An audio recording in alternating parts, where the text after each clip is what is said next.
Bonjour chers amis traders, comme chaque fin de semaine analyse rapide du Bitcoin, du DAX, de l'euro-dollar, du SP500 pour la semaine à venir, en mode investissement et en mode trading. On commence tout de suite avec le calendrier économique de la semaine beaucoup plus calme justement que la semaine dernière. Quelques news qui restent encore cette semaine, donc le discours de Powell de la Fed, ça on peut toujours se méfier, mais bon a priori je pense qu'il n'y a pas grand chose à en attendre. Par rapport à ce qui a pu être annoncé la semaine dernière sur les taux, donc qui sont conformes au consensus d'évolution, à savoir plus 0,5%, autant d'un côté US que d'un côté Europe.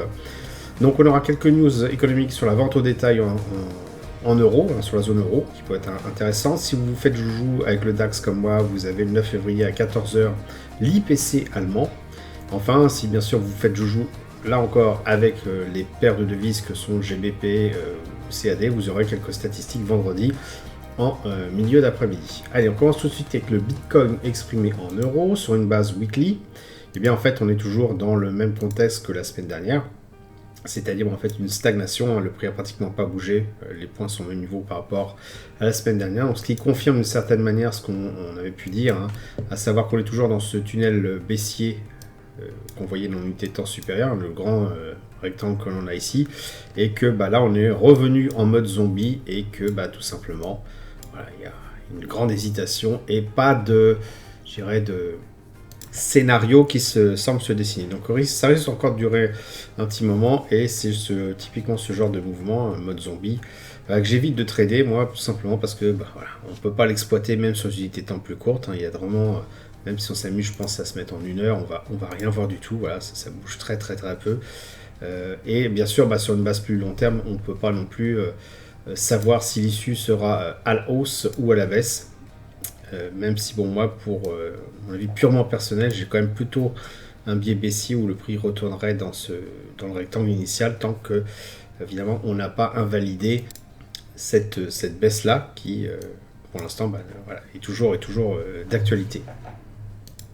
Concernant le DAX, bien en fait, comme je le présupposais la semaine dernière, le prix est allé rejoindre son point consensuel. Donc on est passé de ce niveau ici, les 15 130, et on a rejoint les 15 550. C'est un petit peu plus visible sur l'unité de temps inférieure. Voilà, ici, donc la semaine a vu le prix rejoindre le point consensuel, ce qui était franchement prévisible, puisque de toute façon, on était proche de ce point consensuel, donc qui était un rôle extrêmement attractif. Je vais rester dans l'unité de temps semaine parce qu'on voit mieux le point consensuel, donc il apparaît ici un pic ici.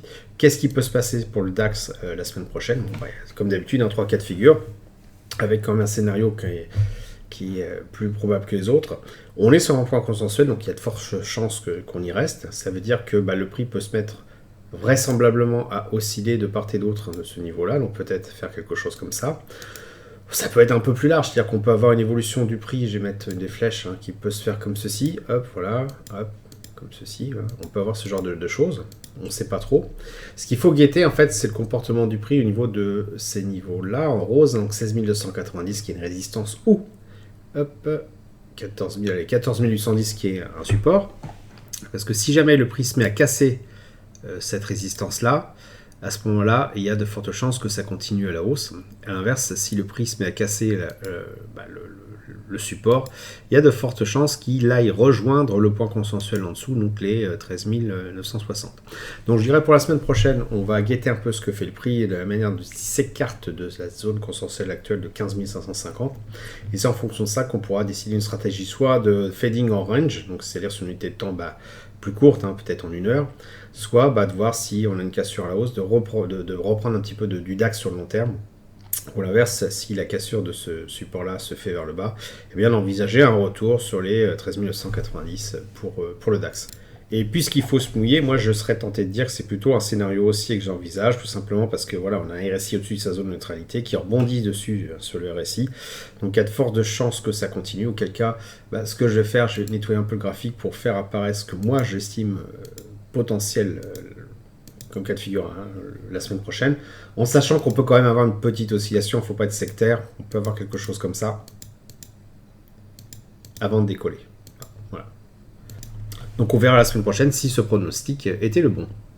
Concernant l'euro-dollar, la semaine dernière, je vous avais parlé d'un retour potentiel autour des 1,11. Alors, on ne le voit pas en weekly, je crois qu'on le voyait en journalier.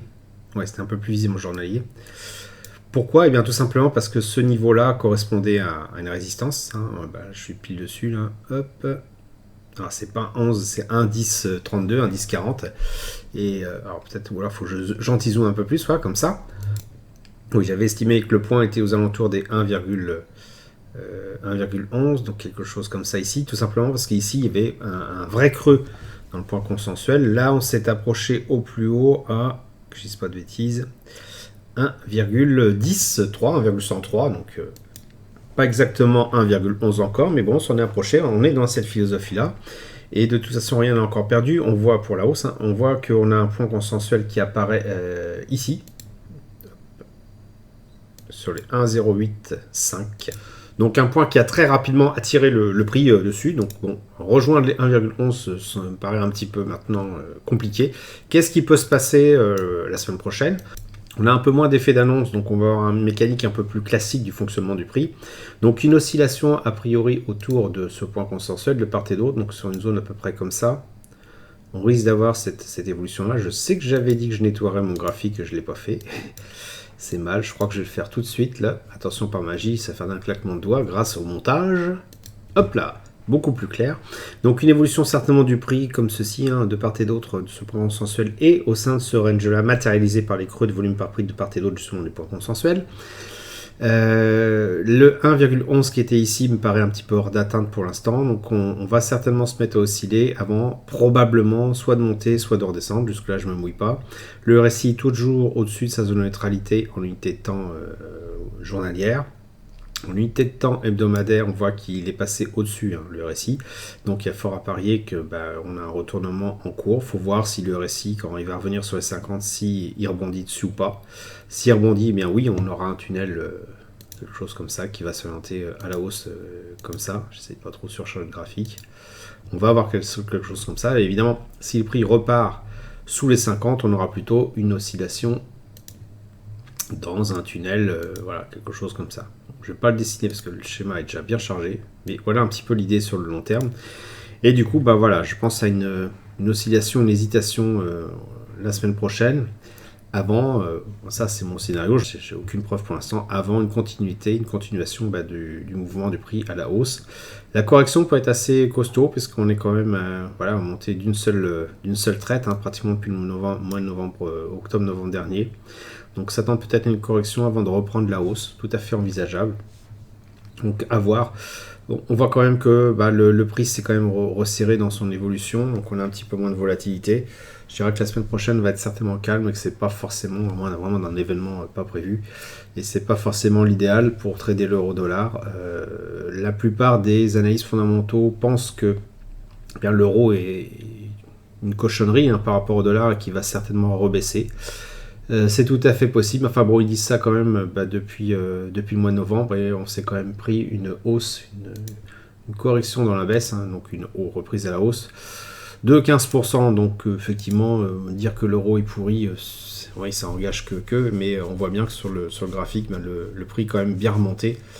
Et il ne faut pas essayer de faire mentir le graphique, ça monte, et c'est pas la peine de lutter contre.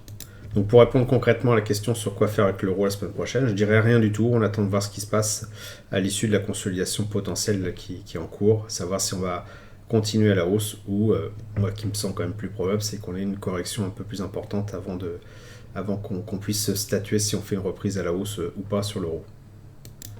Enfin, le SP500, donc je vous avais dit la semaine dernière qu'il y avait quand même une certaine incertitude, tout simplement parce que si on regarde le graphique, on était toujours dans ce tunnel baissier là, il n'y avait pas encore d'invalidation, si ce n'est que voilà, le stochastique commençait à repasser au-dessus, mais que le RSI avait quand même bien tendance à rester quand même très collé aux 50, comme s'il y avait une volonté de monter, mais plus de jus pour monter, et que il se passait pas grand-chose.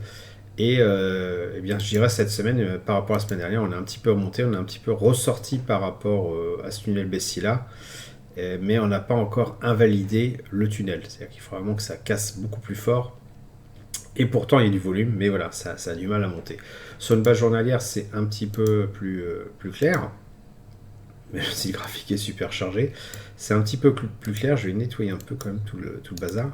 Tout simplement parce que voilà, on est sur les quelques derniers jours, on a une remontée, mais on voit qu'on arrive sur ce point consensuel là et qu'on se maintient dessous, quoi. Pour l'instant, il il y a un blocage. C'est des niveaux qui ont été déjà atteints par le passé, une fois, là, 2 fois, 3 fois même, hein, 1 fois, 2 fois, 3 fois, peut-être même 4 là, si vraiment on exagère. La résistance est assez costaud et je pense qu'il va falloir un petit peu plus de patate hein, pour la franchir. Or, comme je le disais, comme pour l'euro-dollar, on a l'impression que on est sur un vélo, qu'on monte une montagne, on pédale à fond, mais le vélo il monte plus, quoi, comme s'il n'y avait plus d'énergie. Et le fac qu'il peut y avoir entre acheteur et vendeur commence à arriver à la fin, quoi. Tout le monde s'est battu, il ne reste plus grand monde. On ne sait pas encore ce qui va se passer, mais que le reflux va être brutal, soit à la hausse, soit à la baisse. Donc dans les cas d'indécision, ce que je dis toujours, quand on ne sait pas ce qui se passe et qu'on n'a pas d'éléments qui puissent nous indiquer ce qu'il faut faire, on fait rien, puis on attend de voir ce qui se passe la semaine prochaine. Voilà, j'espère que vous avez apprécié cette vidéo. Si c'est le cas, merci de laisser un pouce pour m'encourager à continuer. Abonnez-vous à la chaîne YouTube pour ne rater aucune nouvelle publication. Je vous dis merci, et à bientôt sur le blog.